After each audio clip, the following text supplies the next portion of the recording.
Let me tell y'all, okay? This brother is hitting it. Let me tell you something. He's hitting where we was at, just in that time right there. What you need to be doing at that time. Listen, Jodeci had these lyrics that exemplify what talking to a woman back then meant, because when you saw somebody that was fine, right, had their hair laid, dressed well, had a pretty smile, all this sort of stuff, right? Man, these lyrics right here. Do you remember this? When they said, "Take my money, my house and my cars for a hit of you. You can have it all, baby. 'Cause making love is what I wanna do."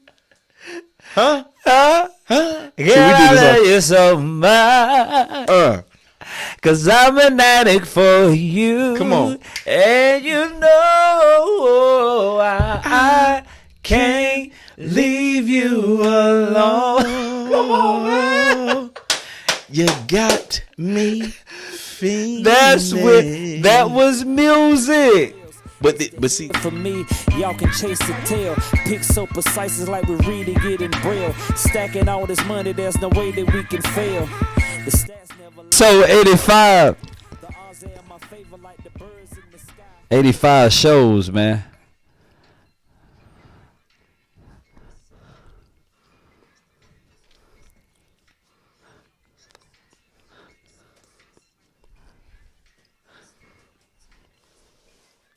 Ocho Cinco.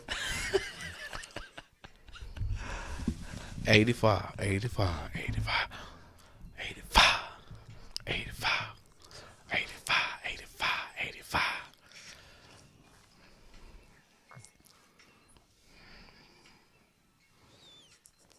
Welcome to the Save Money Podcast, your go-to source for all the latest and greatest in sports and urban culture. We're just here to break down the trending topics, give you the inside scoop, and provide our expert insight on everything from game day strategies to the culture.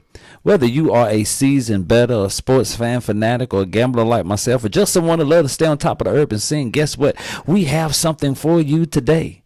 So tune in, stay informed, stay locked in, stay down, and let's make some safe money. What's up, Safe Money?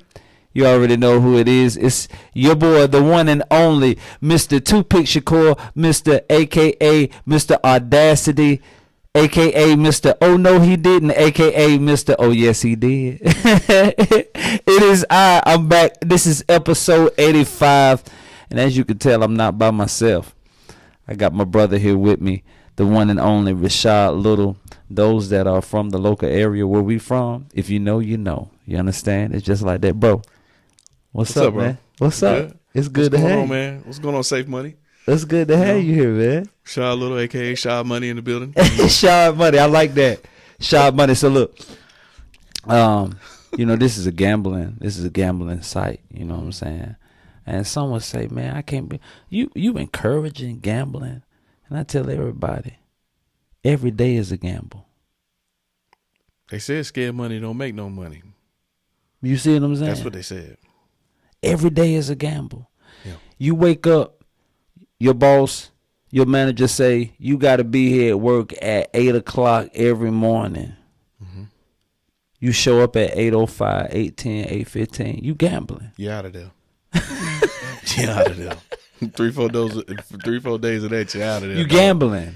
Yeah, you gambling. So gambling is a part of life, but this here at Save Money, we gambling picks. We send out picks. So before it's over, we're gonna look at a couple of games, and I want you to give out your own personal predictions and everything. Gotcha, you know what I'm saying? This is what we do. Okay, this is what we do. That's cool. I ain't going against my 49ers. I'll go ahead and say that now.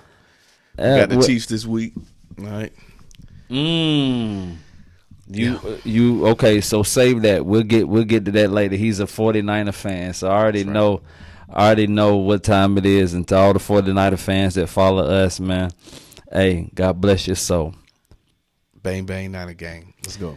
Hey man, give us before we get into doing what we do. let everybody know a little bit of something. A little something about yourself. Shaw Little, High Point, North Carolina, played for one of the greatest schools in the county. You know, High Point Central High School. Oh, I'm about to say I didn't know you went to Andrews. High Point Andrews couldn't hold a candle to us back in the day. You know, because last time I checked, we were 3-1 against the Red Raiders of T.W. Wingate Andrews. You know, but it's all High Point, baby. It's all High Point, man. Yeah, man, my time at High Point, man, just, you know, my early days, man, like we were talking earlier, was all about, I'm class of 2004, so it's this year marks 20 years of me being out of high school. And that time just went by so fast, man. But, you know, for me, man, just, you know, graduating high school, you know, remembering them days of the foot actions and the finish lines and the white tees with the forces. Come on, somebody, come on now. We had headbands, and, you know, I tell you what, for all you young kids out there listening to this joint, man, or for my old school players that don't remember how it used to be, man, just go look up one of them Dipset videos, and that's what we was dressed like back then. That's what we was on, bro. Large white tees, white forces, and a fitted cap, huh? Oh my God! And for those of you that understand Can't Ban the Snowman, we was rocking them shirts too. Hey, you know what I'm saying? So that's the world I come from, man. I come from that, you know, Dipset, what? You know, era, man, where music was, you know, music to us, and videos were a thing, and exactly.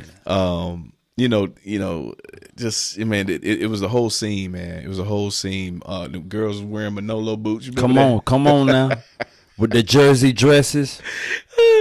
Hey, real talk, bro. The Andrew Central game was a thing back then. Okay, yeah. If you didn't come to the Andrew Central game with your best on, I'm talking about you had to have the Clark Wallabies with the Averex jacket. Come on, man. Now you talking about the Averex. He wilding. You had to have it on, bro. You had to have the Averex on, or the Rockaware jacket. Had to have it, bro, with the gold frame glasses. And you know.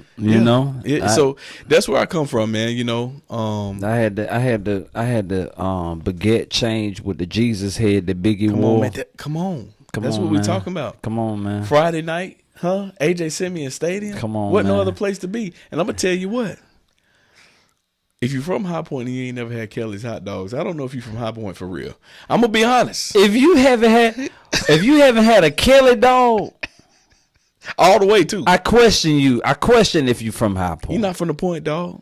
If you wasn't here before Oak Hollow Mall even opened. Okay. You had to take a nice little ride to get the Kellys though. To get the Kellys though. Oh, the Kellys, yeah. Well, no. See, when I was in 10th grade, okay, I lived in Ambassador Court, but I still went to Central. So you were getting the. I see. Yeah. You was getting the Kelly dog, and okay, yeah. I see how you. Honey Ham was right across the street, and that's where my mama worked. Yes, sir. You know what I'm saying? I worked at the Oak Hollow Mall until we moved to Bridges. Yes, sir. Bridges Drive and all of that. Yes, sir. So I'm really from High Point for real. Yeah. You know what I'm saying? Got my hair cut at Neil's. Oh, he from High Point. From off Brentwood. That's right. Neil was the first man to cut my hair. That's what I'm saying, man. You know, I got some history here, man. Yeah. Washington Terrace Park playing basketball. What you talking about? Come on, man. Huh? Blaine Street basketball court, double rims. Huh? Shot had to be super wet to go down. Had to. You know, playing with Negroes with tank tops, jeans and Timbs with that were worn out, had to flap with the crease, them the brothers that could ball. You had crease. Hey, if they came to the court like this, they were shooting that thing. That sideways, that sidewinder. Oh, you knew you had a baller. Yeah, dog. Coming straight out of jail. You know what's up? He getting that shot over everybody. It's a toss. It ain't even he ain't shooting. He tossing that thing up. That's right. He tossing that thing up. That's where Kyrie learned his moves from, bro. That's why I didn't seen that before. Switching in the air and all of that. Oh, man. Like, bro, them brothers from jail, man. Them jail ballers, bro. They gonna get that. They gonna get it in the rim. They gonna get there. They gonna get by. But that's where I come from, man. Proud High Point representative, man. I mean, Mrs. Winner's Chicken. You know. Come on, man. The Super Cinnamon Swirl, dog. Come on, man. Huh? And for those of you that are real High Point people, hot and now, dog. All right. Hot now. See, you see his face. They know what time it was. He's going. Come on, man. 68. I'm about to kill you right here. For those of you black people, I'm gonna just go ahead and say it right now. For those of you black people that eat at Sanibel's, you know we didn't go to Sanibel's back in the day. We went to Libby Hill, dog. Now I don't know what the hell y'all on. Right now is University Kitchen. Yeah. It was originally the Libby Hill. Libby Hill. That was the first. That's the fish house right there. Yeah. It wasn't no Harbor One. No. It wasn't no Sanibel's. No. Yeah. It was Libby Hill or it was Skipper's on South Main. That's right. That's right. I don't know what y'all see. Y'all listen, man. There's two businesses right there. The black people kept Libby Hill open, and no black people went to that Schwinn store. The white people keep it Schwinn. Nobody ever went in there, bruh. Am I lying? Sorry, white people. I love y'all. So I'm just saying. I'm just saying, dog. You know? Oh man, look, this is High Point trivia right here. For real. This man just gave y'all a bunch of High Point trivia right Yes, here. Sir. Yes, sir. Man, that's wild. But everything you said is real. No, for real. Like everything you said is real. Like for real. And so you graduate. What year was it? 2004. Okay, you graduated 2004. Mm-hmm. From there, what did you go on and do? I know what you did, but I got you. yeah. So when I graduated 2004, man, I really didn't have a plan like a lot of us, right? Because I could have sworn I was going to the NFL, playing football and crap. But when I graduated at High Point College, that is now High Point University, where everybody graduated on Saturday, and I started working at Thomas Built Buses on Sunday, third shift. And what I learned there was very valuable, learning, working a blue collar job and learning, going from finish line, because this is how me and James Ledbetter met. He was working at Foot Action downstairs, and I was working at finish line and all of that. I went from making $200 every 2 weeks, or $200 to $300 every 2 weeks, to making $600 or $700 every week.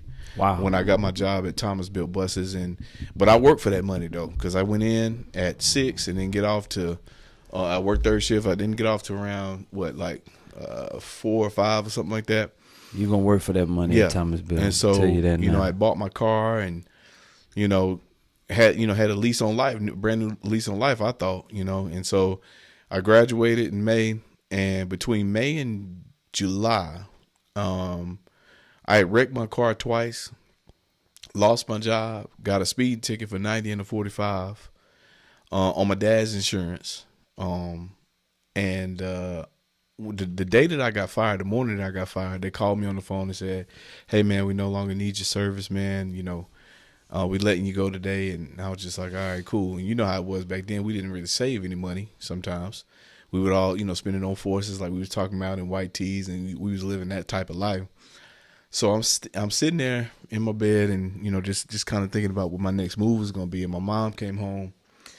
Within a couple of months, I had gone to Winston-Salem State to take the ACT exam because my mom had made me take it. Mm-hmm. Shout out to mama. Yeah, shout out.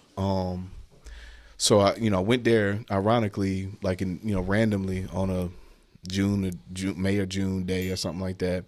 Just got off work at 6, and I took the test at 8 o'clock. Took me 2 hours to take that test. I'm nodding on and off because I've been up all night, working. So I left there, and I was like, man, I ain't getting into this place. So from the day that I left Winston-Salem State, I wrecked my car twice. I got a ticket for 90 and the 45 and lost my job in 30 days, right? Damn. They say bad things happen in threes, right?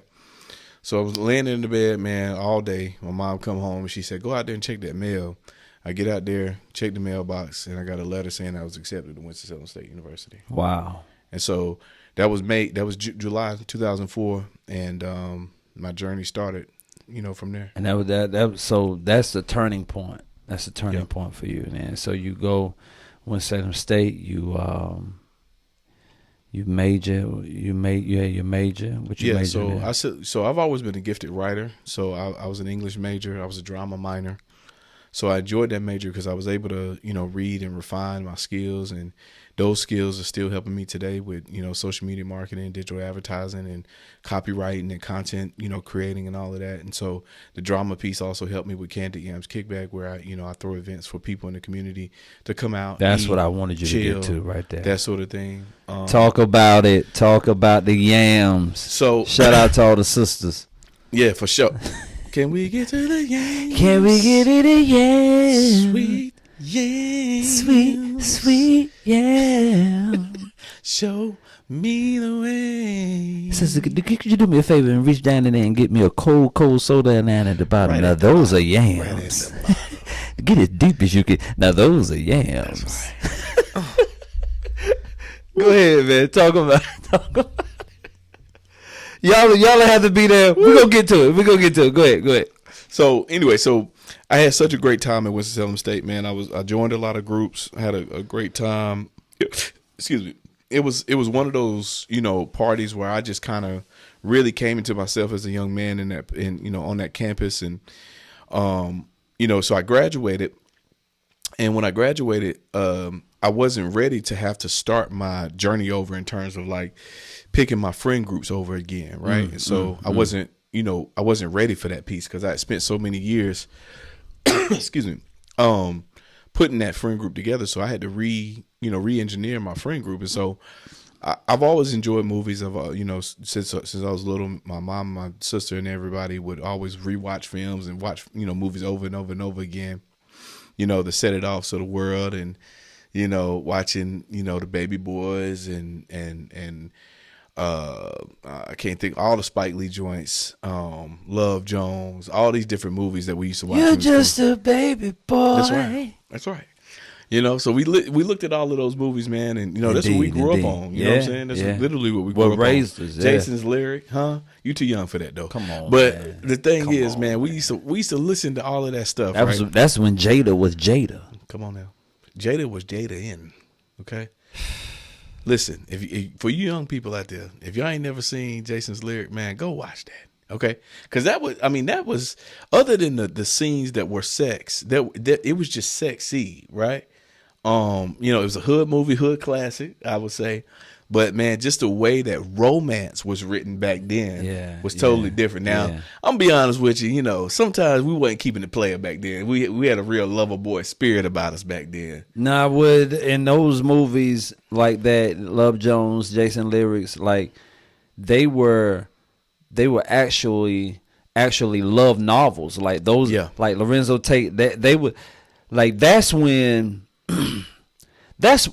we getting ready to shift. I feel like a shift because I'm getting ready to say something. I know it's gonna shift, and when you hear what I say, after you hear what I say, you can be like, "Oh God, here we go." But that's when the women were women. That's when the women were women. They were not out here trying to gain attention, social media. You know what I'm saying? I told you it was getting ready to shift, and I done shifted in my chair. He done got comfortable because these are some of the conversations that we have in our off time right here at Save Money. This is where what you talking about. This is when the women were women, man. They were not out here chasing clout, chasing status, trying to get the attention. It wasn't about followers. It wasn't about hearts. It wasn't about likes. It was about genuine love. And that's what the culture is missing today. It's genuine love. Nowadays, we're making too many moves for the sake of money. Yeah. And I think, money has always been a priority in the black community, but it was as an aside to finding that one that you could build it with. You know what I'm saying? Back then, at least that's what I felt, right? So like, say for instance, you watching a movie, like Love Jones, for instance, right?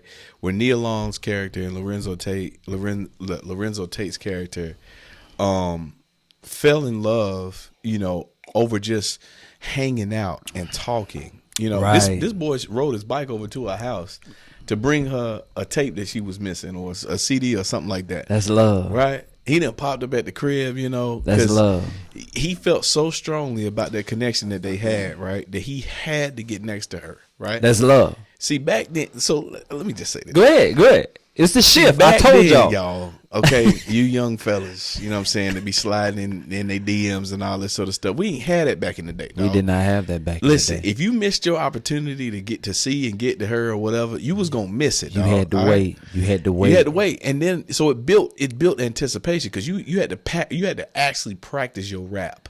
Okay. Hey, let me. And I want you to finish. But Jodeci says this. Come and talk to me. Yeah. Yeah. In that.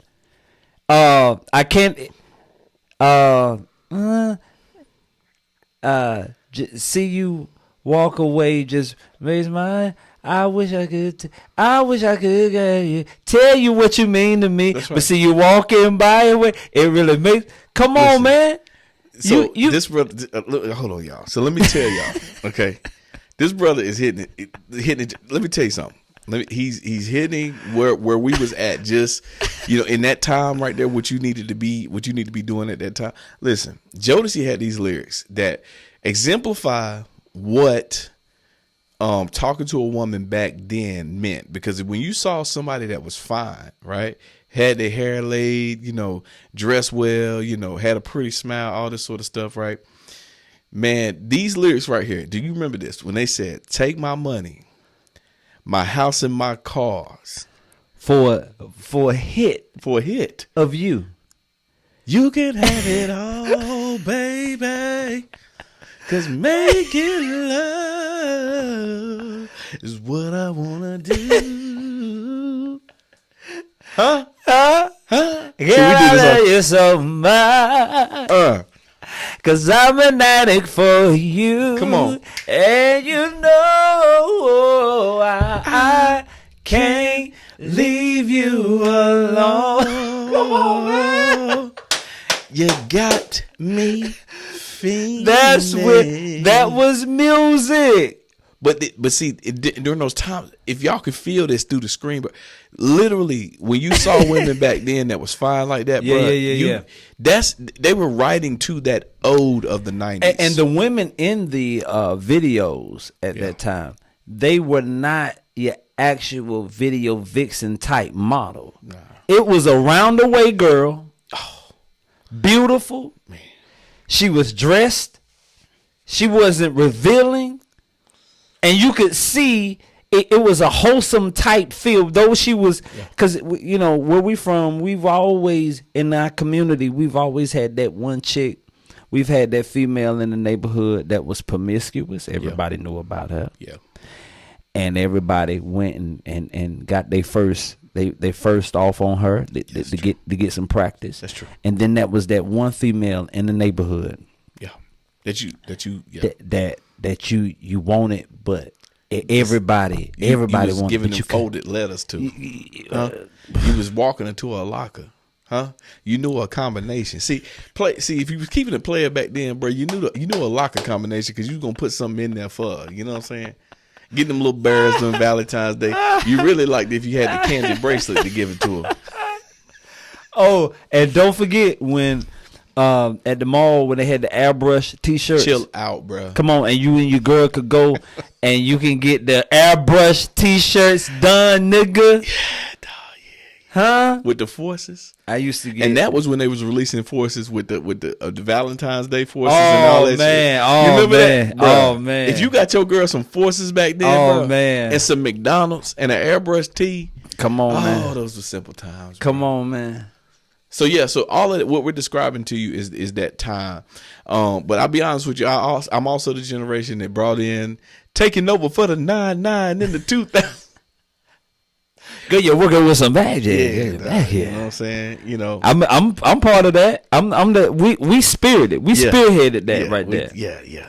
You see me, I eat sleep shit and go there. Yes. See the 98 Mercedes outside, I bought that. Got a felony charge, I fought that. If I ain't a high boy, then what do you call that? That's right. 400 degrees. Come on, bro. Come on, man.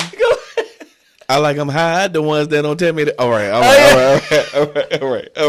right.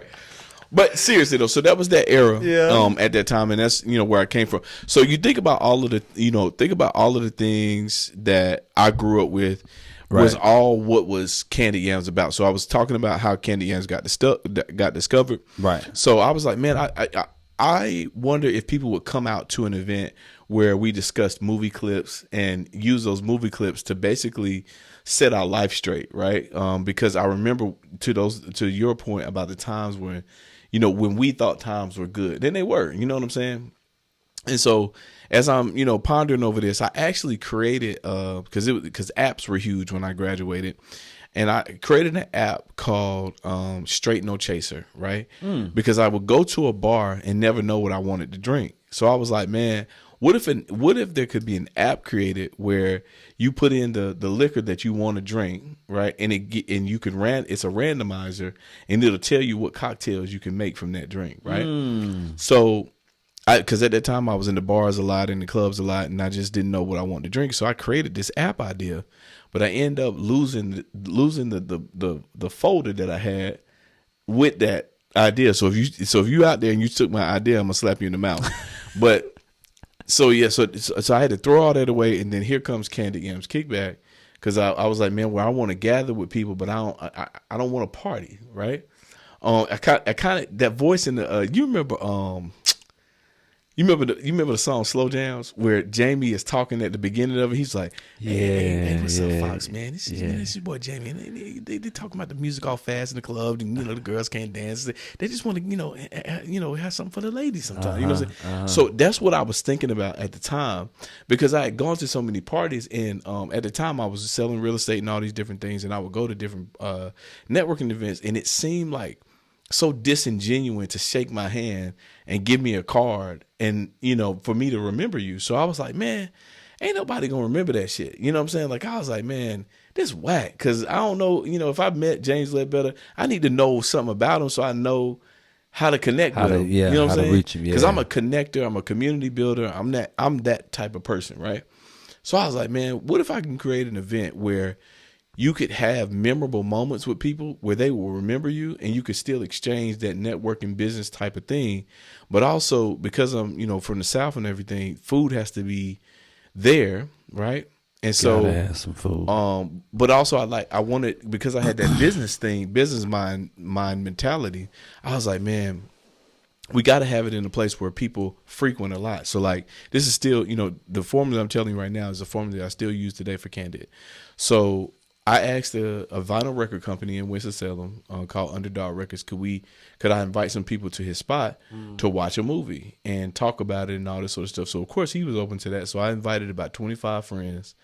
They came, and then I told my mom while I was doing all of this. So she showed up with fried chicken. Oh my yams, God. mac and cheese. Oh my God. And greens and red beans and rice and all this crap. And I was like, there was somebody there that didn't see the movie. So I was like, Mom, why did you bring all this stuff? Right? I was kind of upset with her about it, right? And I was like, what are you doing? She bringing in her little cart, and she got all the food and all of that. So, you know, people had eaten, some people had eaten before, some people hadn't eaten at all. So they go downstairs, and they like, because it was split level, and they like, oh shit, you got food here? And I was like, yeah, help yourself. Right? And so, but that's another thing. I had been eating like that my whole life. So, you know, to me, it didn't dawn on me that people wanted to eat. So again, these are tidbits about, you know, how to, you know, sometimes you ain't gonna know how to make money first. You just gonna have to produce the idea, and then, you know, your audience and you creating and setting up the idea will show you how to make your money, right? Right. So there, we had to play the food, we had the location, we had the movie screening and all of that. So the first movie that we screened ever was Time Is Illmatic by Nas, because he's one of my favorite artists. So we watched the film. We talked about hip hop. It was a great night. Some people bought some vinyl records. So the business owner had opened his doors up for business, where, you know, he would not have been open past 8 o'clock or 9 o'clock. But because he was open, people were able to shop, get them some vinyls. Is that in third, which I'm in love with vinyls to this day, because I don't think that I don't think anything sounds better than a vinyl record when you drop the needle. Okay, right. So turn off the lights. Right. We can ready real quick. We can ready to go to a commercial. Be right back. Save money. For me, y'all can chase the tail. Pick so precise, it's like we're reading it in braille. Stacking all this money, there's no way that we can fail. The stats never lie. The odds are in my favor like the birds in the sky. When it comes to math, dog, I only multiply. If your name Save Money, we back. It's your boy Two-Pick Shakur, and I'm with my co-host for today, Money Shot. We talking about the candy yams. Go ahead. Yeah, go ahead. so- He's talking real good. So we were talking about, how you have to produce the idea in order for, it to take shape, and then that will show you where you need to make your money and all this sort of stuff, right? Right. So for those of you that are idea creators, you're in ideation, is that and the third, just produce the event, because the event will walk you down everything you need to know in order for you to know what tickets to sell, what demand is. So basically, I created my own market, I created my own demand, so on and so forth. But the first event that we did, I had taken my rent money to produce this event. So for me, I knew I had a passion for that already. So what I did was I produced the event. I invited everybody out. Everybody had a great time or whatever. And that was in like 2016 or whatever. And so I was like, man, this is pretty cool. I was cool with just producing that. You know what I'm saying? And this guy's honest truth. I'm standing there in the record shop, people clearing up their stuff and we breaking down everything. And my homegirl tapped me on the shoulder and was like, so when the next one? And I was like, I don't know. Right? Do you think I should do another one? And so from that question and my answer from that question, I'm literally here, like 8 years later, still doing this, right? Wow. And it's morphed into so many different types of things, but that is the birth of me doing something that I felt in my soul and gut was right for the community. And so what it has turned into now is literally a space where it feels like grandma's front porch when you come into an event. I have a movie, I curate the clips for it. So we watched the full movie back then, but I curate clips for it now. So literally the audience gets to have dialogue in between each clip. And the dialogue is so amazing in there because, sometimes you might have a 20-year-old in that audience, and then there are 60-year-old people in there, and we're able to connect generations there too. You see what I'm saying? So I sell a ticket, a singles ticket, a couples ticket, or a group ticket. I treat a group ticket like a VIP ticket because, one girl told me, she said, well, I don't have a date, but me and my friends want to go, but we don't want to buy all singles tickets. So can you provide a group ticket? And I was like, yeah. So again, that's another key lesson. Stay flexible in your business as well. Because your demand, your people will tell you what they want, right? And so I'm saying all this to say that I didn't know at the time where this business fit in industry. I didn't know, what I was doing. I just kind of always asked myself the most powerful thing, which we was talking about, in the parking lot the other day. Curiosity is the most powerful thing that you can have as a human being, bro. Because if you keep asking your mind that question as to what you want to do and how you want to do it, your mind will do nothing but find answers for you. So now in 2024, starting in 2016, now in 2024, I know now that Candy Yams Kickback fits in immersive entertainment. Immersive entertainment as an industry is like the example that I can give you. One of the biggest one of the biggest companies, if not the biggest companies in the world that focuses on immersive entertainment is Disney. So whenever you go to Disney, stuff that you interact with, the life size this and Mickey Mouse and all of those theme park rides and all of that, the way that it's set up, it's themed entertainment. So basically, it focuses on the five senses, right? Okay. When you come into an environment. So now, going into the future, when I set up a Candy Yams Kickback, I didn't know that. So it's all about like partnering with agencies that provide flowers for your event, provide visuals for your event, so on and so forth. So, but also, like I told you, with the message itself, it's all about putting the medicine in the message now. Because what I've figured out is that people are not just they have an aha moment that they're not going to watch the full film when they come in there. Okay. Two, they're not ready to really divulge, what they really want to say in a conversation. They just like, I'm coming to an event. There's so many people around. Right. Yeah. But once they get that food in them and get the cocktail flowing, now it's like, let's have some real conversation about this. Oh. You know what I'm saying? And so what we have turned that into is a community of individuals that want to build with one another. And so now I'm a generation, shifter. You know what I'm saying? And I do that through popular entertainment and all of that. But what I found out in my journey as well is that film psychology is a thing. I didn't know that when I first started. So that's an interesting story. I won't go down that rabbit hole. But basically, all of those elements are elements of Candid Yams Kickback. And so I'm so proud to learn that, because now I'm going to shift how I do film, but it'll still be in the same way.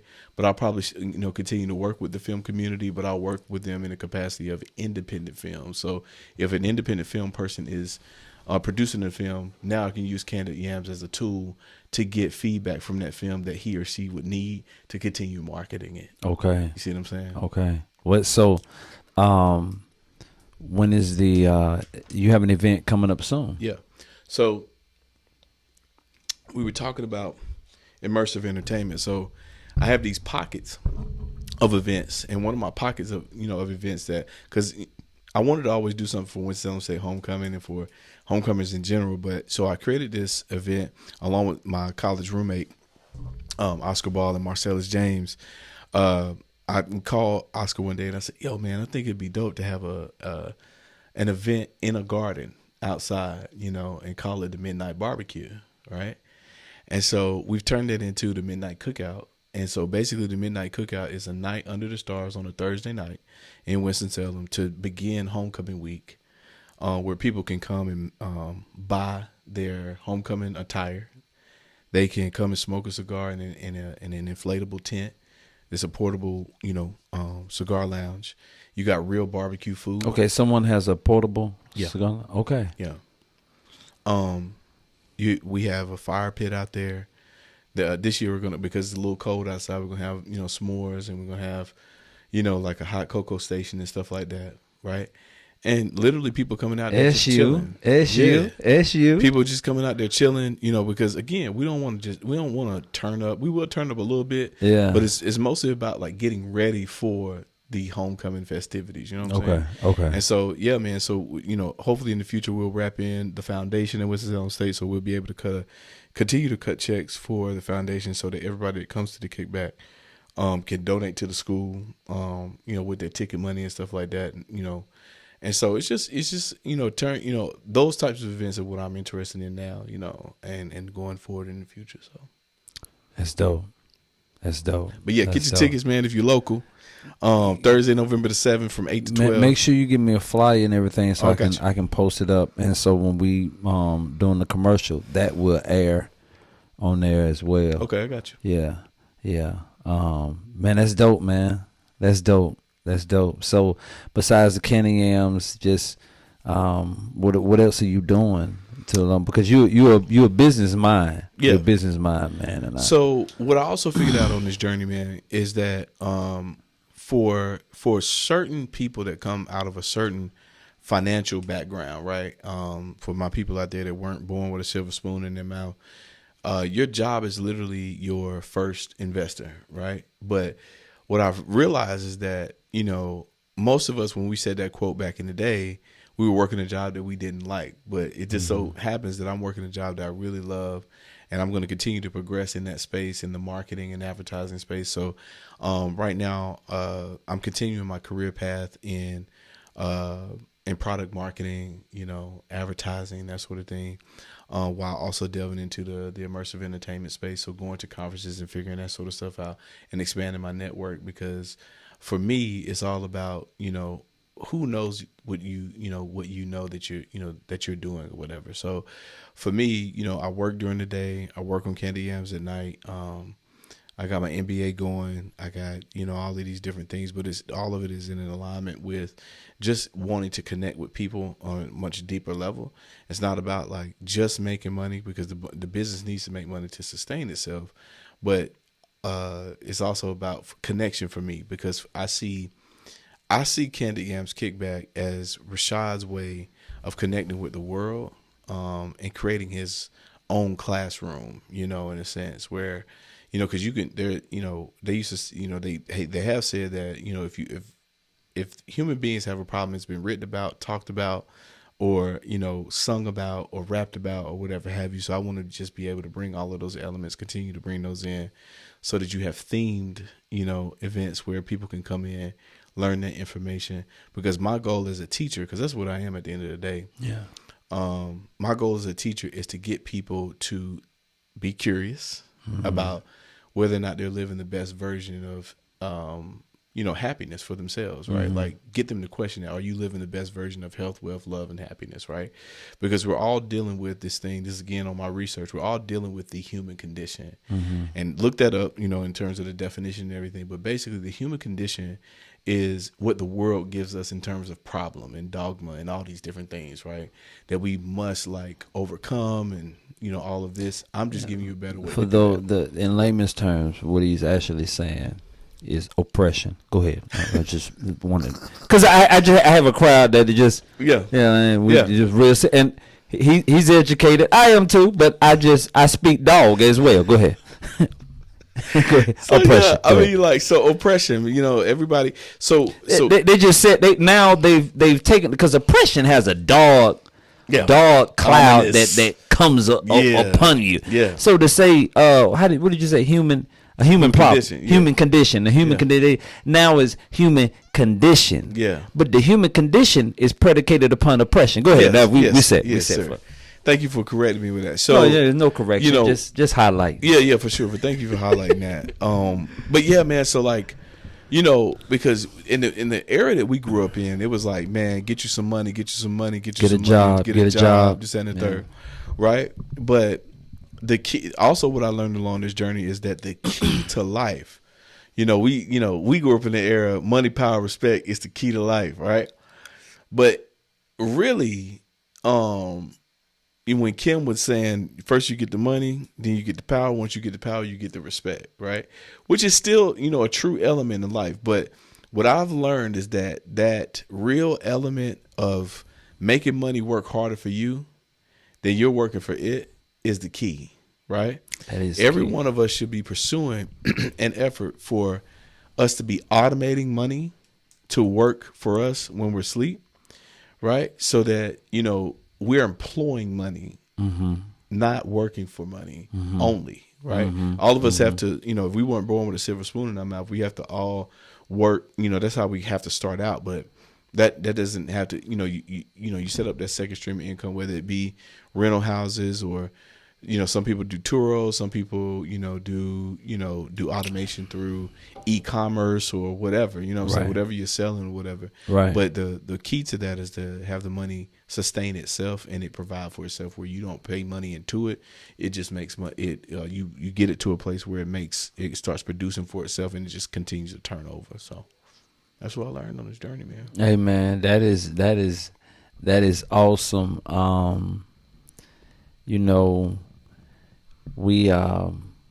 My boy got this damn weird white voice. Damn.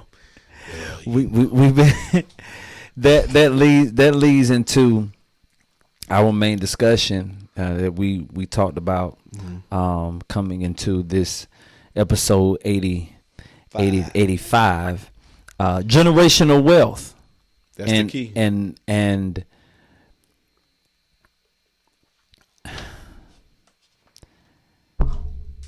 what does that look like?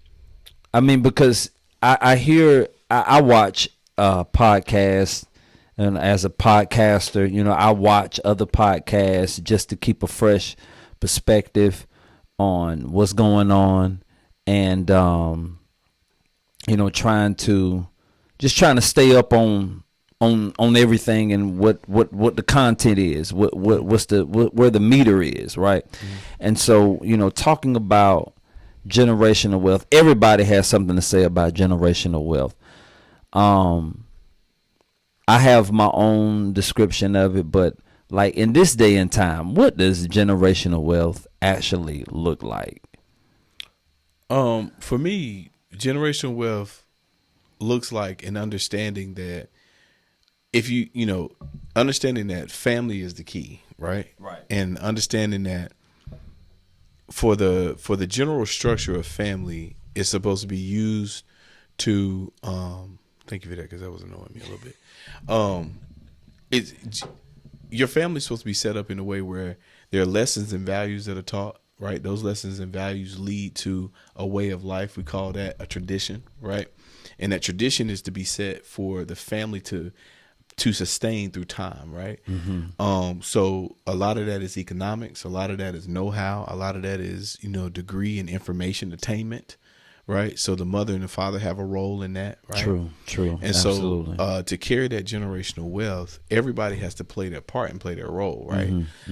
So that's why jobs are a thing. That's why, making money to buy a home, to, buy shelter, and then buy 2 homes and 3 homes and buy apartments and stuff like this, right, is a thing. Because you want to make sure that your children, after you, both learn from you on how to do it better than you did, right? But you're supposed to be there to teach them how to do this and what that means in the world around them, right? So for us, growing up, it was like, if your parents had a house, your goal was to get a house, right? Because at least you've been taught and shown how to do that. That was the standard, right? That's the standard. But now, I can imagine that our kids not only is, still going, having a shelter over your head is definitely key for sure, right? Absolutely. But instead of buying 1 door, why not buy 2 or 4 doors, right? Or 5 or 6 or whatever, and then let that investment property buy your house for you, right? That language we weren't talking about in that, late 90s, early 2000s type of thing. But also the other thing is that we also are living in a global society because of the internet. You see what I'm saying? Absolutely. So being very vivacious about learning what your world was, because you're gonna have to teach what your world was in order to build a foundation of understanding for your kids, so they understand this is the reason why we bought 1 door. This is why it made sense. But at first ask them, how do you view this, right? Because they could have a completely different view as to why they need to buy this versus buying that. You see what I'm saying? Right. But the language of economics is never going to change. Like the cost of things. Demand. The dollar. What is it valued at now? And what will it be valued at in the future? And so, talking about all of those things on a regular basis, but using your actual life, right, as a family life to discuss that is so key. Yeah. I believe, and I agree with everything you said in regards to generational wealth and the structure, how it's set up. What makes it generational wealth is the knowledge and wisdom that is passed down from generation to generation. Looking at the different documentaries, such as the Tulsa, Oklahoma, the Black Wall Street, Wilmington, Black Wall Street, Durham. Listening and watching some of these documentaries and actually having some connections with some colleagues that are from these areas and have ancestors that are still alive to communicate and talk about generational wealth and how these Black Wall Street, these these communities were created and what formed them, the mentality, what formed them. And doing the research, everybody that I've talked to, when we start talking about generational wealth, they told me that what helped start this generational wealth that was abruptly disrupted by our U.S. government at the time, the Democratic Party destroyed the Black Wall Street in Wilmington. I can't recall exactly the date. I have Tulsa in my mind, but it was not that far in between. But they shared with me that generational wealth is created off of unity and accountability. There has to be. I would have to say accountability number one, and then unity. Yeah. There has to be accountability. Everybody has a role to play in generational wealth. Right. Mom has a role to play. Dad has a role to play. Believe it or not, the children have a role to play in generational wealth. Yeah. It's a lyric. It's a verse from Jadakiss in his last album. He said, as long as my son has an alpha mind, as long as he stays out of trouble, I give him a nice piece of change and a house of mine. And so the children have a role to play. You don't have to get out here. And that was one of the messages my daddy would preach to me. I ain't asking you to get out here and do any of this dumb shit you're doing. Right. All I need you to do is stay out of trouble. That's right. Go to school.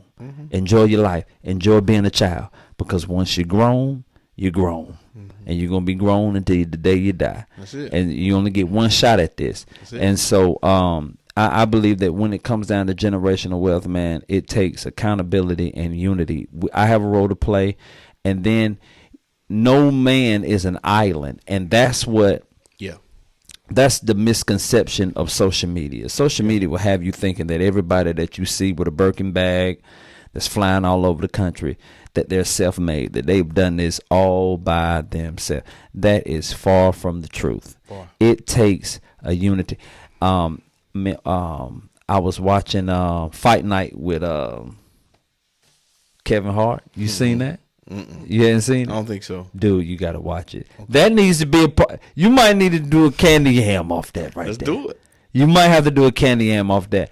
It's a true story about some black brothers coming together from Kansas City, St. Louis, Chicago, New York, and Atlanta, and they formed their own firm, right? It was like they called it the Black Mafia, but it was just a group of black men that was some shot callers in their own city, respectfully, and they came together and took over Atlanta, and Atlanta is what it is today because of these men. Oh, wow. But what network is this on? Peacock. Okay. Baby. Yeah, you got to check it out. Yeah, I'm going to check it out. The point and the reason why I brought it up is because it was unity. Yeah. Right. Each man was accountable. They came to the table with their bag. One man by the name of Frank, played by Samuel L. Jackson, he was the visionary. He had the vision. It's a movie or a show? It's a series. Okay, it's gotcha. 10 or 9 episodes. Oh, so the first season already done. Yeah, the first season is okay. And it was the first and last season. Oh wow! Of course. Yeah. It was dope. Of course. It was dope. And they may come back with it. But you know what? They capitalized off of the Muhammad Ali fight in Atlanta. Okay. All right. That's how they capitalized off that movement. Yeah. And so my point, like I stated, the reason I'm bringing this up is because what I see in it, I don't see gangsters. Right. I don't see it. Kevin Hart is in it and he's funny as hell. Mm-hmm. But I didn't see anything funny about the movie, though it was funny. What I saw was community. Yeah. Black men coming together. Yeah. And making something out of their community. Yeah. They made the community better than what it was. Yeah. But each man had to leave and go somewhere to build themselves, to come back. Yeah. To do what they're doing. So when it comes down to generational wealth, like I said, I think that it stems from accountability and unity. Like if you don't have that, then and everybody's not sharing their weight, yeah, then it's going to be hard for that wealth that you're looking to accumulate to be passed down from generation to generation, because everybody has a part to play in it. Yeah. You know, I want to say this one note. Go ahead. As you're talking to, John Maxwell wrote this book, and he was talking about like the sections of a society that you need to understand, right? So before I tell you what those are, if I can remember them, but 21 irrefutable laws of no, not 21. Okay. It's just 8 sections of life. Gotcha. But the reason why he stated that is because, and what made me think about it when you were talking, is that understanding has to be had first, right? Like, what is this world that we're in? Right. The very foundation, right? What is the United States? Why was it formed? That whole historic piece, because, and then what is our family's role? What is our culture's role? Right now we're black, right? what has been black people's role in the culture of America, right? That whole understanding needs to happen first, right?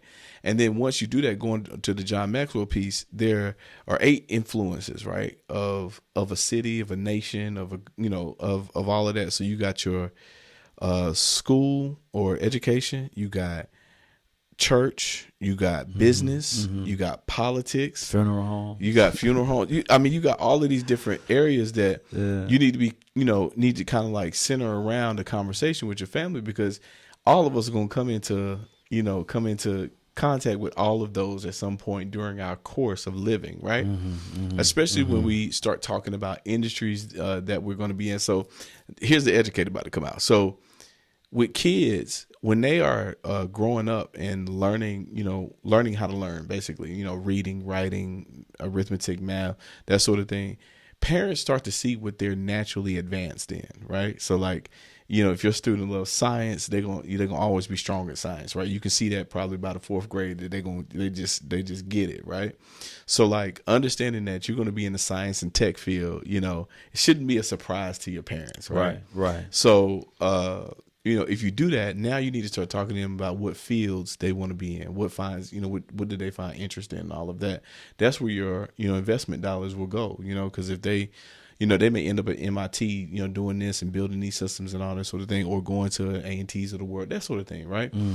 But see, in a family, that's how you build your family. So for me, I was always naturally inclined at reading and writing and putting, creative thoughts and stuff like that together. So the things that I'm doing now is not a surprise to my mom, right? She's just like, oh, okay, well, he's been doing that his whole life, right? Right. So understanding your kids and where they need to be, that's where them 8 streams of influence come in, because every one of us going to have to deal with education of that, the political culture of that, the church, religious affiliation of that. All of us have to deal with all of that within that craft, right? So that's why to me, understanding needs to be had, so we understand, like, as we're going into our related industries in this world, what we're going to be able to face and how we're going to be able to build a life. So just hearing you say that, there's a scripture in the good book says, know them that labor among you. It means just knowing the capabilities of those that are around you. And the thing that I admire about Joe Jackson is how he recognized Michael and didn't allow anybody else to play the role of Michael but Michael. Yeah. And you know what? That's what a lot of that's the problem with this world. When I came up, the way I was taught, my dad, how he raised me, man. Listen, everybody's not gonna be the president. You don't need to be. Everybody can't be a CEO, and you don't need to be. You look at social media. All these social media platforms, you go on Instagram, go on Facebook, these ads. Hey, you want to be a boss? You can be a boss. You can be a this. No, you can't. Somebody got to take out the trash. And that's okay. And being a normal person is fine in life. Like, yeah, being a normal person is fine. Because I guarantee you, if you were a bricklayer, right, and you got a job laying bricks, and that's what you've wanted to do, that's cool. My thing is, are you teaching through that, right? Are you teaching through being a bricklayer, right? Because you have to be very precise when you're laying bricks. You have to be very precise when you're putting that cement on there. You have to have endurance. You have to, take your time and all of that. What lessons are being learned from that craft that you're naturally gifted at that you can share with your family, right? How can you share that, in terms of building your family? What principles are you learning there in order to help them? You see what I'm saying? And so, again, that's another understanding that's like, if you learn how to do something in life, make sure that you're getting the principles and the juice from that to share with your family and build your family based off of those principles that you've learned. I agree. I think number one, to start accumulating generational wealth or to be in a position to create it, I believe that there first has to be a sacrifice. And we're talking about the parents. Yeah. The parents have to make the greatest sacrifice, right? I see them, some parents, and I don't know them all, but I'm just saying, just looking at social media, I know we're grown and it's your time. But if you have kids, yeah, it's your time, but it really ain't your time, right? Mm-hmm. Like I stopped working for myself 3 years ago after my first child was born. Chase the tail, pick so precise, it's like we reading it in braille. Stacking all this money, there's no way that we can fail. The stats never lie. The odds are in my favor like the birds in the sky. When it comes to math, dog, I only multiply. If your name it is Save Money Podcast, episode 85. I'm with Hot Shot, my boy Money Shot. Money Shot. And we're talking about generational wealth. Like I stated before, the commercial break is going to take sacrifice. It's going to take a sacrifice, and it's going to take educating our children on how America was discovered, mm-hmm. how America was hijacked, mm-hmm. and how America was built. Yeah, and is running right now. Mm-hmm. We have to pound that into the minds and the conscious minds and spirits of our children, right. The young brothers and girls. And my dad, I know you wanted to talk about this. My dad and grandparents and aunts and uncles, you know, they work together. Yeah. You had my dad doing hair on 4th Street, Becky cutting frying chicken on Washington Street. These are family members. Mm-hmm. All of them have their different lanes, their mm-hmm. different gifts, like you just finished talking about, mm-hmm. you know, and they discovered those gifts because they were not given the opportunities that the other white boys and white girls were getting. So they had to create their own opportunities, right? Mm-hmm. They came up during a time and day where after they graduated from their respective high schools, they graduated with a trade. Mm-hmm. Mm-hmm. They learned how to be plumbers and carpenters. This is leaving high school, right? It's not like that now. Mm-hmm. These kids now, they go to work might as well say it's work. They go to school at 8 and they're not released till 5. Where are we at? We in North Carolina, a red state, and I'm not trying to get all political. This is safe money. This is a gambling podcast. You know what I'm saying? Is green. Right. Yeah, but we're talking about generational wealth, and so when you getting all this good safe money you can put up, how can we keep it going traditionally? And it has everything to do when you said this about the culture. America has been functioning and living off of the black culture since the beginning, mm-hmm. since America was hijacked. Mm-hmm. The black culture has been kidnapped. Like mm-hmm. we can't go anywhere without them taking something from us or from somebody. Mm-hmm. You know what I'm saying? So mm-hmm. when it comes down to generational wealth, in my perspective, Louis Farrakhan said it best. He said, in every black household, there is $1 million. If there's $1 million in every black household, how can we pull that? How can we draft that out? Yeah. Give me some of your thoughts, man. I think so. Again, we're building I would say a sandwich here, and so we started foundationally with the understanding. You gotta get the bread first. Yeah, you gotta get the bread first. All right, and potato bread, right? For me, potato bread for me. That next layer is where your meat gonna go, right? So the meat of it is the day-to-day, in and out, working, and advancing your family through whatever you're a specialist in, right? So for mommy, she might be a nurse. For you, you might be working at the bank or something like that. And y'all understand that meat of the sandwich is y'all bringing it together, putting your money together to sustain your household, and then save your money so that you can invest, like Louis Farrakhan is talking about, right? Right. So, for a lot of families, when we were growing up, it's about like getting real estate because they ain't making no more land, right? They're not. So it's always an investment vehicle that you could, that you can use as a married couple to put your money together and buy assets, right? So whatever those assets are, y'all study and say, hey, man, these are the list of assets that America has, because America, to Louis Farrakhan's point, this is Louis Farrakhan's quote, America is for sale, right? It's for sale. So, you know, you can go in the bank and get you some money to do that. And then you go and take that and flip your money and buy something else. Right. So what are the hot button things of the day? Real estate is always going to be there, but we also have digital real estate now. Right. So you can go out there and you can do this and that. Well, let me do a quick caveat to business. So there was this thinking in the 70s, 80s, and 90s that in order to have a business, you needed a brick and mortar, which means you needed to buy a building and then you need to buy the products and you need to have insurance on the building and insurance for the business and all of that. And that's still one way that you can do it. But in today's time, you still have those old principles, but you can apply those old principles to new ways of getting business done. And one of those ways is business acquisition.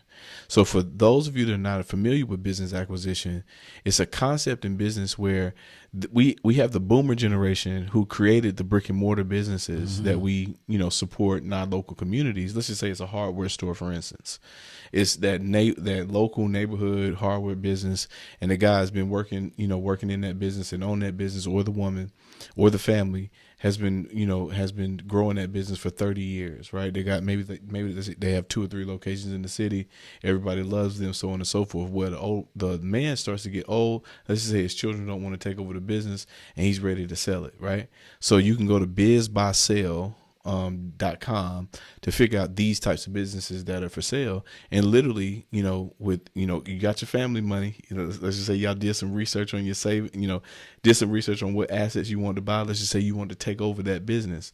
Well, you can put your money together and figure out how much money you want to spend, go into the bank, ask for the business loan, so on and so forth, and then go to Biz by Sale and buy the business. And now your family business has grown by 3 stores. And let's just say that business gross, $6 million a year. After you pay all the bills, it nets $2 million a year. You see what I'm saying? So my thing is, if you got $2 million of revenue coming in every year for 30 years, where would your family be? You see what I'm saying? So those are some of the things that you can think about doing in your family, and y'all be focused. Because the thing is, message, right? Because the thing is, let's just say you got 3 stores now. I can only imagine that your kids would work that store, right? You would work that store. Your wife would work that store. Walmart's are the same way. You can purchase Walmart's. You can purchase McDonald's out there. There's a family out in Greensboro. I always forget their name, but between the dad and the son, they got over 30, 40 McDonald's restaurants now.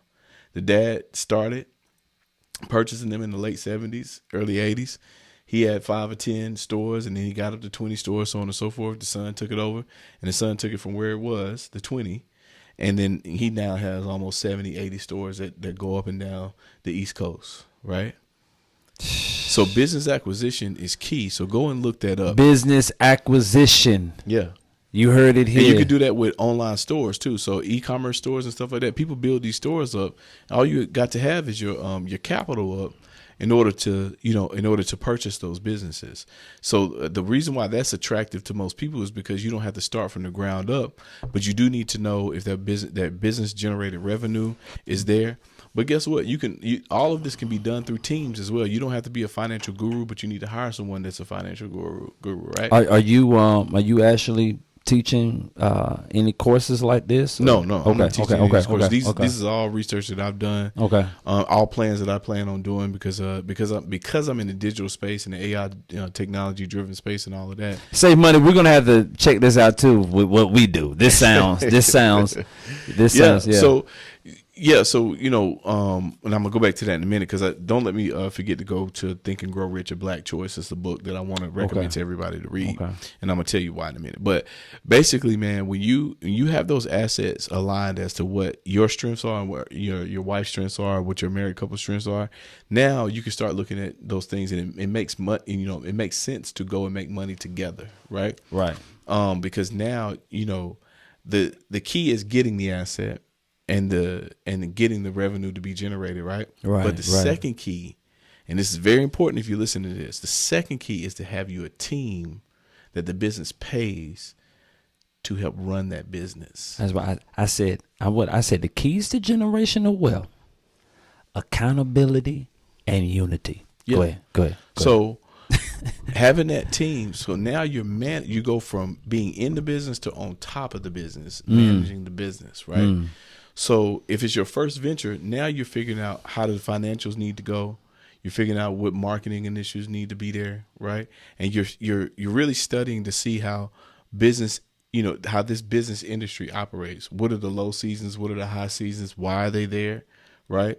What are the employees that you need to hire? What are the employees you need to fire? What tools, what in terms of your products that you need in the store, what are things that you can use to upsell? What deals can you use when product is not selling? How to get that, so on and so forth, right? So you gotta have that agenda, with you. With that, but I think that it's still a viable option if you're making, for the family, you're making $2 million a year, right? Because let's just say that your son or daughter grows up and they're a marketing wizard, right? And they go from, let's just say that you don't have any online store, but your son is great at building websites, right? Or your daughter is great at building websites.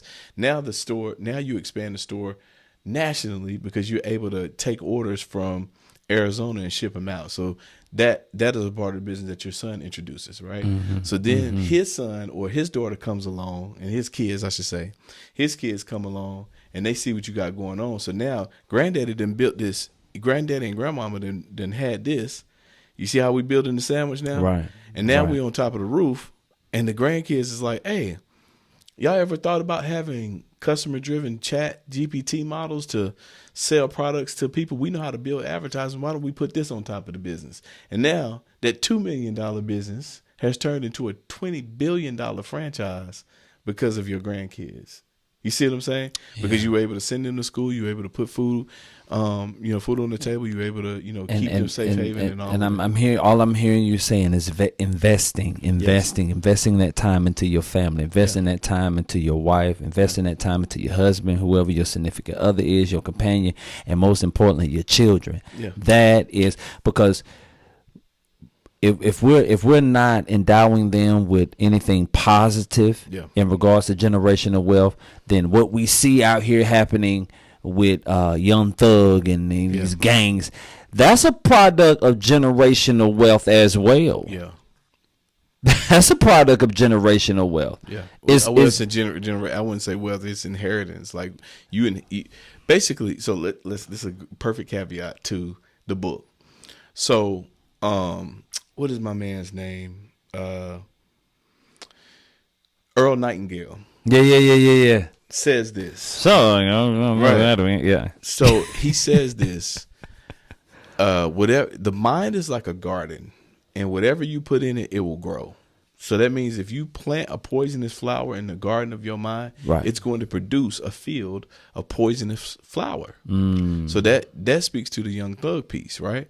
But if you use positive seed to put into the mind, it's going to produce that as well. Right. So that's why when we look up and there are families that don't look like black people and they're generations down the road, they've used positive seeds most of the time to put into their kids to understand, like, for my last note for that business piece would be like, let's just say that me and you are grandchildren of this franchise or whatever, but we don't want to have anything to do with it, but we understand what its value is on the market, right? We can then sell that business, and do something completely different. Because if you take 1% of 20 billion, I mean, you still got $1 billion to buy land or get into the entertainment industry or do something else with it. Or, the interest from 1 billion is going to keep your family wealthy for a long time anyway. You see what I'm saying?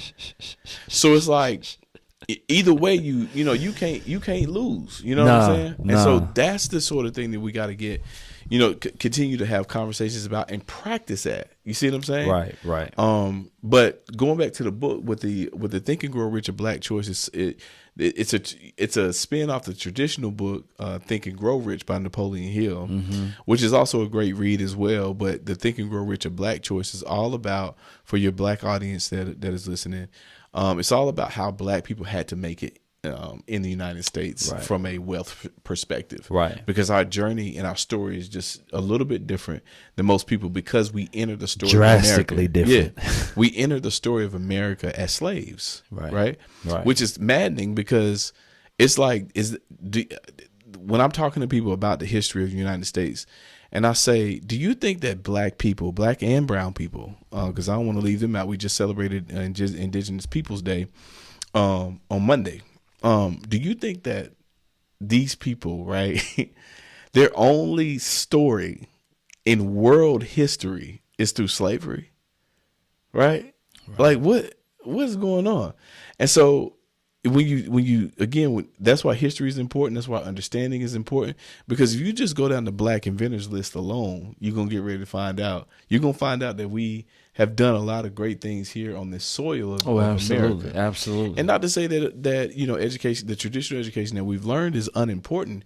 We just need that extra layer as black and brown people to know that we also have done some great things on this soil, to give us that pride and to set our shoulders back and say, hey man, I want to do some great things too. Because you can see people that have done it that look like you. Right. So that's all I'm saying. No, absolutely. I think it's a great thing to see, your kind working and millionaires, wealthy, and having houses and businesses and things that's important. It's a visual, right? Like, so if I can actually see that, then I know that I can achieve, and it's something that I can reach towards. But and they don't have to be millionaires either. They can literally just be in spaces where they're the minority, right? Right. Just being at a hospital and being a regular doctor or a nurse, or, someone that works in, the financial sector. They don't have to be a millionaire. They can literally just be in a space that's underrepresented. And that's good. It can just be someone locally in your community that the people just respect. Right. That's wealth in itself. That's correct. That's correct. That's wealth in itself. Man, that was great. That was good. Look, for the sake of time, we're not gonna hang out there too much longer. Mm-hmm. You stated earlier you was a 49er fan. Yes, sir. So who we have? Hand me that laptop real quick. Let me go in here and see what's on the menu for the Niners this coming week, because I can't let him go without giving me, a prediction of what he think could possibly happen. Let's see where we at. NFL. Tuesday when Week 7. The 49ers playing Kansas City Chiefs. Woo! Listen, give us we need 2 picks from you. Money shot. Mm-hmm. I need 2 picks from you. You all are playing Kansas City Chiefs. You all are actually a 1-point favorite. Mm-hmm. As we should be. Is it safe? No. Not with Pat Mahomes. No. I love your honesty, brother. Because I had a Cowboy fan hanging out with me one night, and that nigga, I said, boy, it just is delirious. Just is right there in your face, and you still don't see it, huh? All right. He saw it Sunday. Oh God, he got a whole lot of it Sunday. He saw it Sunday. Well, the history with the Kansas City Chiefs and us, we've actually never beat them when it mattered. Right, we've been to 2 Super Bowls with them, lost both of them to them. True.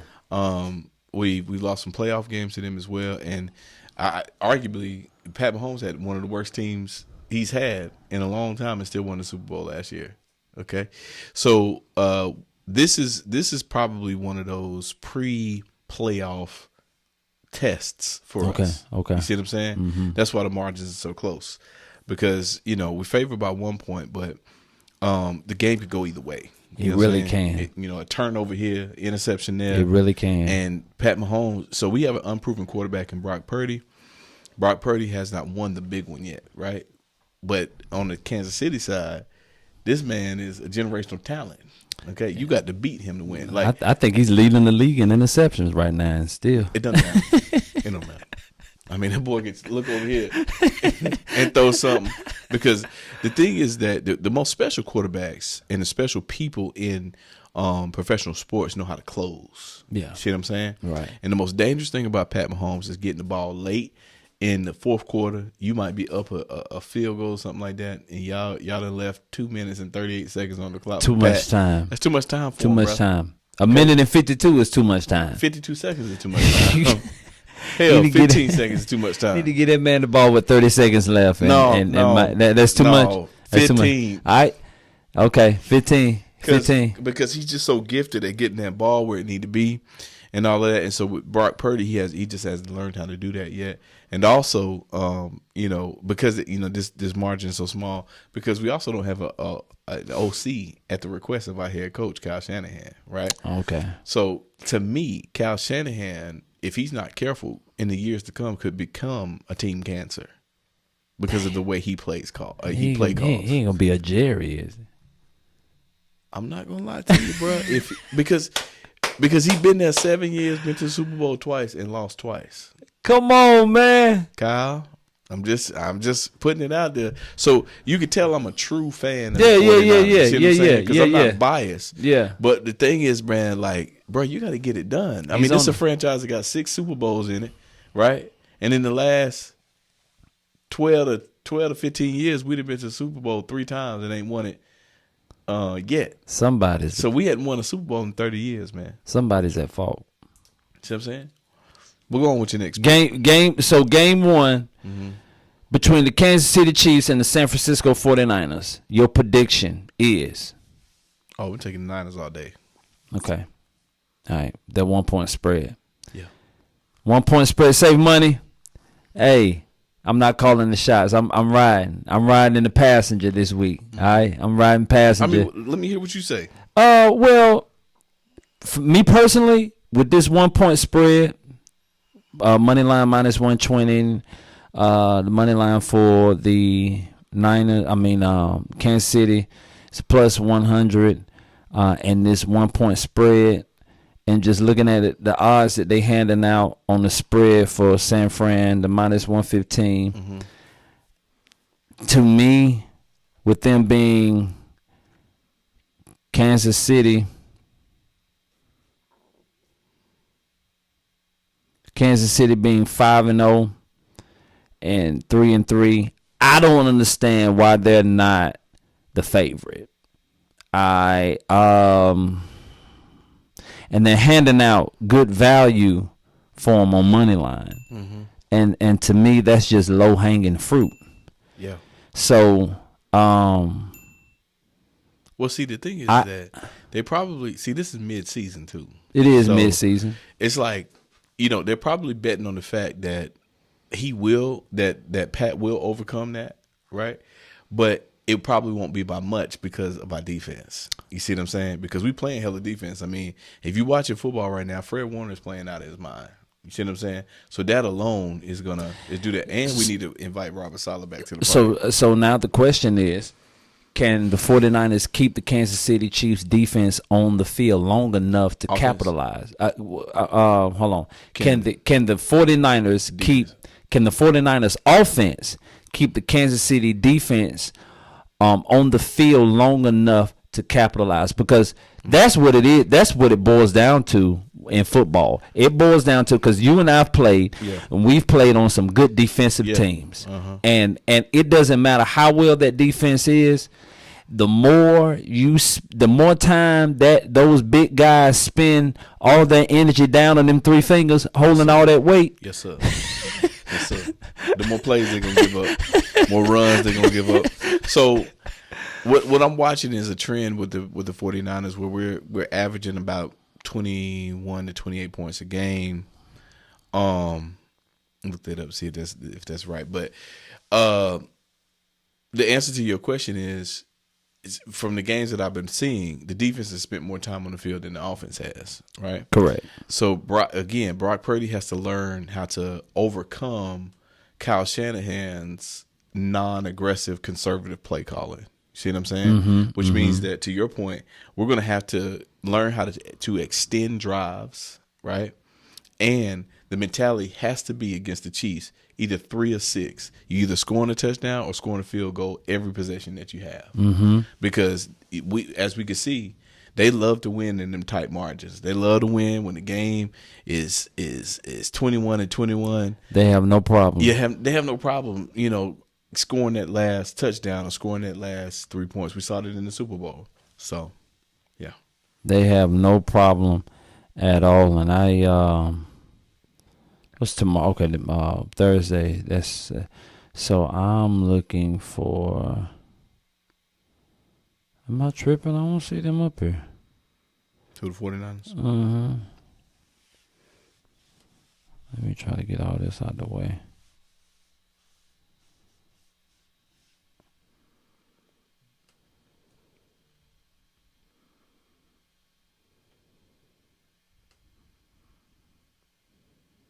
Okay. All right, here we go. Yeah. So, yeah, it's a 1.5 spread.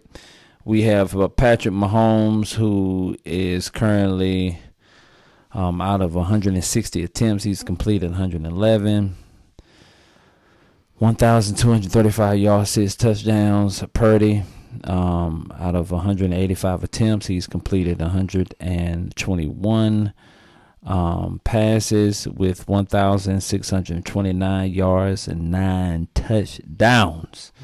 So, I mean, both of them having a decent start as far as quarterback playing is concerned. Kansas City 5-5, and like I said, for this spread to be a 1-point spread, saying that it can go either way, and favoring the 49ers, who are 3-3, man, I just find that so hard to believe. Well, see, again, this is gonna sound crazy. And now Kansas City is due for one. They're due for a loss. Yeah, and see, and if anybody can, the 49ers. The 49ers can. See, but I'm gonna say it like this: for me as a fan, win or lose, I'm okay with. What I'm looking at is the plays that are called in the chess match in the game. Okay. Because we know we're going to see these boys again. Okay. We know we're going to see them. Okay. Ain't an if or when. We're going to see these boys again. Right? Now I think now I know where I'm leaning towards now. Go ahead, finish talking. Yeah, so I was just saying, like, we know, like, all right, we know that Pat Mahomes can throw the ball. We know he's gonna be around late in the game. We know he's gonna hit his targets when he need to hit them, and all of that, right? The question is, Kyle Shanahan and Brock Purdy, can y'all play the best ball that y'all have called and played all season, right? Can you put it all together? Because right now, too, we also still have McCaffrey out. Debo is back. Ricky Pearsall is out. That's right. Debo just got back last week. Our number one draft pick. We still got Brandon Jennings, who was the best six man in the game. Wide receiver, but Brandon Ayuk still has not impressed me with his play after getting $20 million to play. Yeah, $30 million. I think it's 25 or something like that, which I never thought he was worth. Yeah. Well, as a possession receiver. I look, save money, 49ers Sunday. I like that. Game 2. Mm-hmm. What other game do you see interesting? Now, me personally, I like the These all the games right here. October 20th. October 20th. So let's just go down them real quick. Okay, hold on. I tell you what, I'm gonna go back to this site because this site laid them out a little better. Mm-hmm.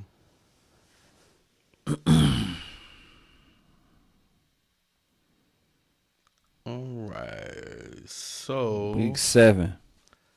We got the Patriots and the Jags, right? Mm-hmm. I'll take the Patriots in that game. Got the Titans and the Bills. I'll take the Bills. The Dolphins and the Colts. It's gonna be a toss up for me, but I take is the quarterback back from Miami? No. Okay, so I take the Colts. Detroit, I'm taking Detroit, even though that's gonna be a tight game too. That's gonna be a real good game. Yeah, the Detroit Lions and Minnesota Vikings. I'm gonna take Detroit because they're on the roll right now. Okay. The Bengals and the Browns. I'm taking the Bengals because the Bengals are due one. They started out. They had a slow start, but I think that they're gonna get themselves together because I don't think. Did they lose this week? They lost 2 weeks ago. Okay. I don't know. They might have had a bye this past week, but okay. They lost to. Quick commercial. Ravens. We'll be right back. Save money.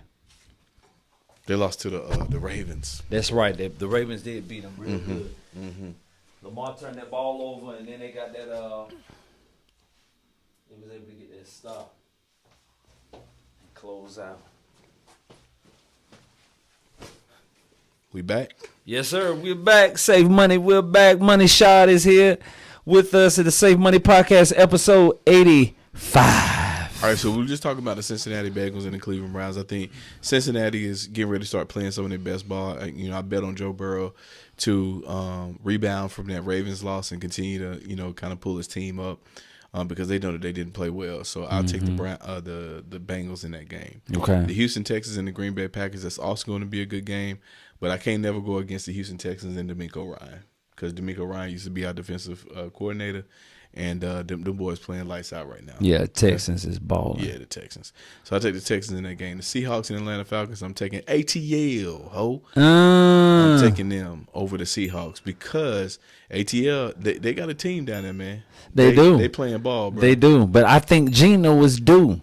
Nah. I think Geno due for one, I man. think Geno washed, bro. He a little washed. Now, is he a stat junkie? Yeah, but he washed, bro. God, he washed. Come on, man. The way them boys unraveled against us, bro. Shot, like, come on, baby. I'm just telling you, dog. Come on, look at G. Come on. Kirk Cousins is balling, too. I can't take away from Kirk. Kirk out there. I can't take away. 251 attempts, 173 completions, 1,700 yards, 6 touchdowns. Ah, man. And Kirk Cousins showed us he got the ability to close games out too. See, I gotta go with Geno. That's cool. I'm just telling you now. I gotta go with Geno. All right. So the Eagles and Giants, I'm taking the Eagles. Panthers and the Commanders, I'm taking the Commanders. Because your boy, what's the quarterback name? What's my man name? Jaden. Jaden. He playing lights he out. Balling. He balling. The Panthers ain't got a chance. He balling. They ain't got a chance. The Raiders and the Rams. That's gonna be a toss up for me, but I'm taking the Rams because their future is a little uncertain with your boy not being at receiver. Man, I see. Once again, I'm looking at a 7.5 spread. 1-4 Rams, 4th in the NFC West. Vegas 2-4, 4th in the AFC West. And you're saying that a team that is, struggling. They are struggling. I guess Aiden O'Connell. Please. But a 7 with that record? They do, man. Look at Stafford, man. All these yards and 3 tutties. He's suffering, bro. Like, come on, man. Look at his hair and his picture, man. And we lost to them. Can you imagine? Yeah. That's crazy. Early. That was early on, though. Early on. Aiden O'Connell, though, he don't even look like he like to play football. Yeah, he looked like he's a state trooper. Ain't no that boy like a state trooper. That boy look like he's super trooper. That boy, you gotta watch him, man. Oh my! He with the movement, and I ain't talking about the black movement either. You can just look at that mustache. That's a porn mustache. Ladies and gentlemen, these are for comical, non-promotional purposes only. Okay. This is a porn mustache. Aiden has over here, man. I'm still taking LA. Yeah, I think that's just gonna be a good fight between two bums for sure. But this is when football started to get good. But I think defensively wise, I think the Raiders has an edge on the Rams. Defensively, Max Crosby gonna be balling for sure. Yeah, they have an edge on him. So nothing for nothing, man. I like the Raiders possibly covering that 7. I just don't think that Stafford and the rest of them guys are gonna actually go out there and do what they predicting. Okay. Jets and the Steelers, man. Steelers. I'm taking the Steelers. I don't see anything wrong with it. Yeah, because Aaron Rodgers, I think he done. He got Robert Saleh fired, and I think their locker room get ready to turn on him. Yeah, last night they looked Terrible. yeah. I know. Yeah, they look questionable, and they were better off when they was running the ball at least 65 to 70% of the time, and then just but A-Rod, that's A-Rod, man. He wants to still live out those glory days, and so he need to take his old ass to the crib, bro. That's a wrap. Hey, and that's once that locker room turn on you, it's a wrap. That's another thing, man. You got to learn how and when to move on. Right. That's so key. And dog, you only been there for this year. Yeah, because you got the coach fired in 3 games. Yeah, because your foot gave out on you in week 1 of the last season. So yeah, you wilding, bro. So your best years are behind you, bro. Listen, we have come to the end of this episode. We leave every episode with what I call money talk. It's nothing but wisdom. I drop a little nugget for people to think about. I mean, when you making money, the type of money we making, you have to move differently. If you're still moving the same, and I'm a firm believer that before God blesses any of us with anything, that the first thing that we need to do is start changing the way we move, the habits and certain traits. It's a scripture, and I point this out all the time. A scripture in the Bible says that the spirit of the man is a candle unto the Lord that searches the inward parts of the belly. So when I break that down, it's like a child, or when you were small and you would ask your mom, "Hey, can I have some dessert?" She'll look at your plate to see if you've eaten your greens. No, you hadn't eaten none of those vegetables. All you ate was the bread and the chicken. Eat them greens. It's like you have to, before I give you, here's another, I think this is even better. I say, "Yo, man, let me borrow your car. Can I use your car real quick?" Oh, okay, well, before I let you get in my car, let me see yours. If you don't have one, that's a sign. And if you do have one, and I look in it and it's dirty and junky, then I'm a little skeptical about giving you mine, because I feel as if you're gonna treat my stuff the way you treat yours. Yeah. And so I'm a firm believer that whatever I'm petitioning God for, or I want God to bless me with, then I need to start walking in that. Yeah. Behaving like that already, not trying to make the adjustments once it get here. Start practicing it now. So, money talk. The difference between animals and humans is this: animals don't allow the dumbest animals to lead the pack. Message. I'll let that soak in for a little bit. Some of y'all trying to find out. Look, if you're trying to figure out who the dumb individuals in your group is, just go in the bathroom, cut the light on, and look in the mirror. That could be the dummy right there. If you don't know who the dumbest is, that could be the dummy right there. The difference, I got to say it again, it felt good, between animals and humans is this: animals, money shot, they don't allow the dummies to lead the pack. Who leading you? Who told you to do that? Who called that play? Who called that move? Why? Huh? Go to the bathroom. That's what I'm gonna start saying to people when they tell me something. Huh? Go to the bathroom. Go to the bathroom. I want you to find that fool that told you to do it. Who told you to do that? I don't know. Go to the bathroom. I'm pretty sure you'll find them in there. Give me King Joffrey Jofra. Who told you that? What? Huh? Come on. We closing out. We closing out. That's it, man. I ain't got nothing to say. It just, that's enough. That's right there. Truth. I mean, you can't argue with nature, bro. That's what's wrong with y'all. You're arguing with nature. Animals don't no do that. man will ever be able to defeat nature. You know who created nature? God. God is nature. So I find no lies with this. And man, if you trying to if you find yourself just running into a wall over and over again, you can't get ahead, you can't get any traction. Maybe there's no one leading you but you, and that is your problem. You need to find someone to help you, a mentor.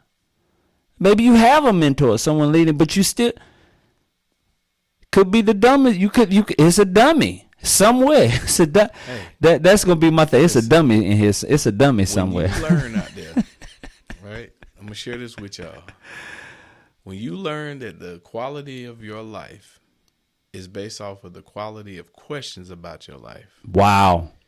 you'll learn that life will get better based off of them questions and answers that you get. Message. Save money. Shot. Man, love you, bro. Love you too, man. Man, it's good to have you. Good to see you. Good. I'm glad you was able to free your schedule up and come and hang out with us on the Save Money Podcast, episode 85. I'm your host, Tupac Shakur. Hey, DM us. We sending out parlays. You already know how it go. You can DM us on social media, Instagram, Safe_Money365, Facebook, Save Money365, TikTok, Safe $365. You can DM us from there. For $20, send you a parlay. If it doesn't hit, you know what we do. We'll reimburse you your money. All right? Ain't no money like safe money. The type of money you can put up. Save money.